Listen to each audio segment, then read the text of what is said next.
A couple of years ago, I was in the United States and I met a friend of mine, and he introduced me to a friend of his who was an immigrant to the United States. And uh, later he was telling me that this man who is his friend had asked him one time, "Is it okay for me to say that I'm a doctor when I'm not a doctor?"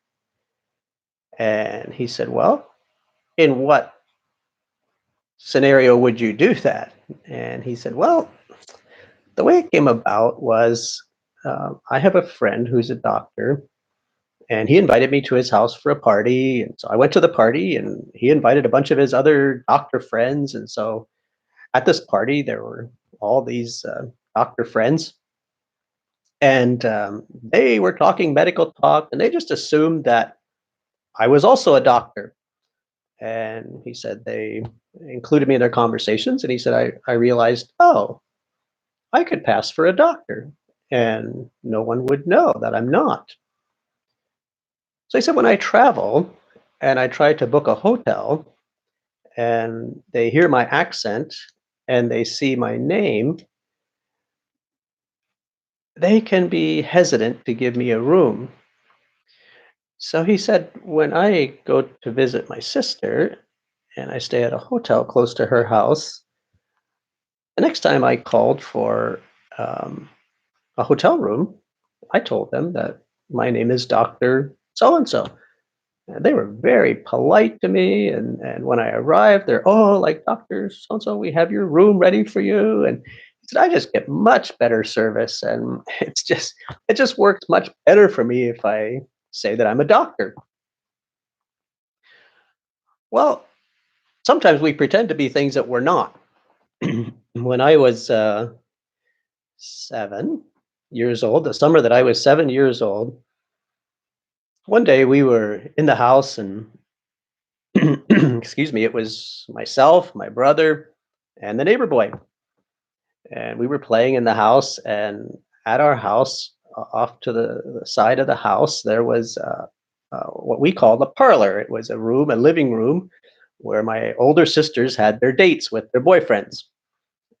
So it wasn't a very big room, but it was set up as a living room, and there was a sofa and a stuffed chair, a couple stuffed chairs, and we could set up the room in such a way that we could jump all the way around the room without touching the floor. We could go from the sofa, one stuffed chair to another stuffed chair, back to the sofa, around and around and around. So there we were. We were jumping, the three of us, we were jumping around and around the room. And my mother came in and she said, "What are you boys doing?" And we said, "We're monkeys. We're playing monkey and we're monkeys." And she said, "Well, monkeys don't belong in the house. Monkeys belong out in the trees. If you're monkeys, go out in the trees and play in the trees." So we said, "All right, let's go be monkeys." So we went outside. We went in the trees and we were climbing around and playing monkey. And after some time, I went out on a branch and I hung upside down. I hooked my knees over my legs over the branch at my knees, and I was hanging upside down. And oh, I was being a monkey. I was swinging around.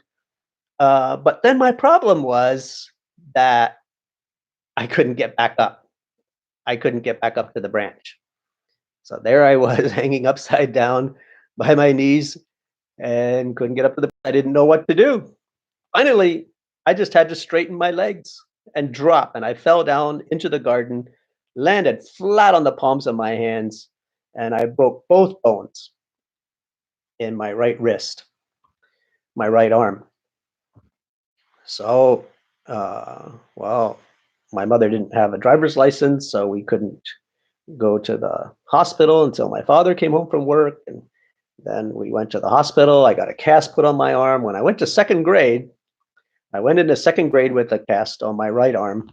So I had to try and learn to write with my left hand, which didn't work very well. My penmanship probably suffers to this day because of going to second grade with a cast on my arm. I was not a monkey. I could pretend I was a monkey, but I was not a monkey. And so it's best to not pretend that we are things that we are not, because eventually it just doesn't work out.